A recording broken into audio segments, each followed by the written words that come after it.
ঘরে কোনো বাজারঘাট কিছুই নেই, কী রান্না করো ভাবতে ভাবতে পরে মনে পড়লো যে ঘরে তো একটু ফ্রিজে তো একটু মুরগির মাংস আছে, তাহলে সেটাই রান্না করি। কয়দিন ধরে শুধু ভাত খেতে খেতে খেতে তো মানে আর ভালো লাগতেছে না, বাজার করতে মন চায় না, কোনো কিছুই করতে মন চায় না। পরে ভাবলাম যে মুরগি টুক রান্না করে ফেলে আলু দিয়ে ঝোল ঝোল করে। তো এই মুরগি টুক দেখতেছেন, এই মুরগিটাও সে মানুষটা থাকতে মানুষটা কিনছিল, কিনে সে মুরগি কাটাকুটি করে ফ্রিজে থুয়ে দিয়েছিল। আমি কোনো মুরগি টুরগি এগুলো কাটাকাটি করতে পারি না, পারলেও আমি মুরগি যদি কাটি তাহলে মুরগি খামার আর হয় না। সে মানুষটাই মুরগিগুলো কাইটা দিছিল। হ্যালো গাইস, কী অবস্থা? সবাই ভালো আছেন? আমিও ভালো আছি। আজকে আমি মুরগির মাংস কীভাবে রান্না করি সেটাই আজকে আপনাদের সাথে শেয়ার করব। যে মুরগিটা দেখতেছেন রান্না করতেছি, সেই মুরগির মাংসটুকুই আমার কাছের মানুষটা কিনে আইনে সেই কাটাকুটি করে থুয়ে দিয়েছে। সে তার হাতের স্মৃতি এটাই শেষ, আর কোনো কিছুই নেই আমার ঘরে বলতে, কোনো কিছুই নেই, তার হাতের কোনো কিছুই নেই।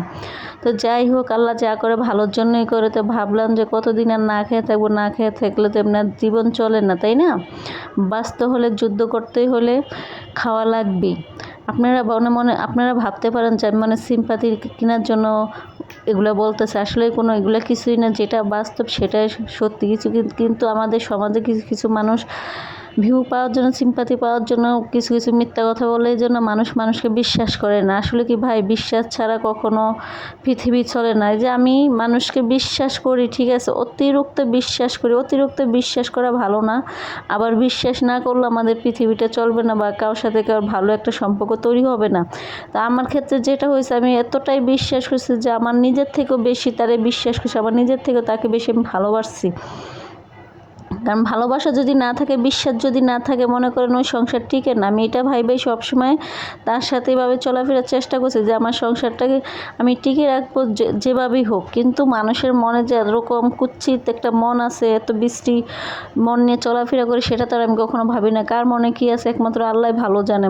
মৃত্যুর আগ পর্যন্ত একটা স্বামী তার স্ত্রীর মনে কী আছে, বা তার স্বামীর মনে কী চলাচল করে, আল্লাহ ছাড়া কেউ বলতে পারবে না। আপনি তো উপরেটা দেখতেছেন, সে আমার সাথে ভালো ব্যবহার করতেছে, ভালোভাবে কথা বলতেছে, আমার কেয়ার নিতেছে, আমার যত্ন ইত্যাদি সব কিছু নিতেছে, কিন্তু তার মনে যে কী চলে সেটা তো আমরা কেউ জানি না, একমাত্র উপর আল্লাহ ছাড়া। তো যাই হোক, আজকে আমি মুরগি টুক রান্না করে ফেলাইছি। এখন ভাতটা ছেঁকা দিব। মুরগিটা ঝোল ঝোল করে রান্না করছি, একটু ভালোই লাগছে। অনেক দিন পরে একটু ঝোল ঝোল ভাত খাওয়া হয়েছে।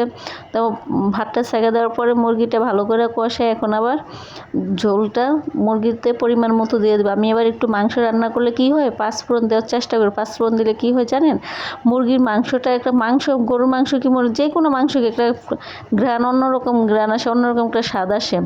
তো ফাইনালি আমার রান্নাটা প্রায় শেষ হয়ে গেছে। যে দেখেন পাতলা পাতলা ঝোল রাখছি, যে দুই দিন চলে যায় এরকম ভাবি, যে তো আমি একা মানুষ, অত তরকারি তো খাই না, বা একবেলা খেলে আরেকবেলা খাওয়া হয় না। তো এখন আমি পরিমাণ মতো একটু জিরার গুঁড়া দিয়ে দিচ্ছি। কথা বলতে গেলে কথা বলতে পারি না, কেন যে আল্লাহ জানে। এরকমটা কয়দিন ভাবে চলমু, কত কি যাবে দিন আল্লাহ ভালো জানে। তো রান্নাটা শেষ হয়ে গেছে, যেটা আমার একটা অভ্যাস। রান্না করার সময় আমি কিচেন রুমটা ভালো করে পরিষ্কার করে ফেলে। আর যাই হোক, এই রুমে আমি বেশি দিন আর থাকবো না। আজকে হলো মাসের 26 তারিখ। তা আছে আর কয়টা দিন এই রুমের ভিতরে, তারপরে রুম চেঞ্জ করে ফেলো। যখন রুম চেঞ্জ করে জিনিসপাতি মাল সামনে নেওয়া নেই করে, অবশ্যই আপনাদের সাথে ভিডিও শেয়ার করবো। তো আজকে এই পর্যন্তই। আল্লাহ হাফেজ, সবাই ভালো থাকবেন।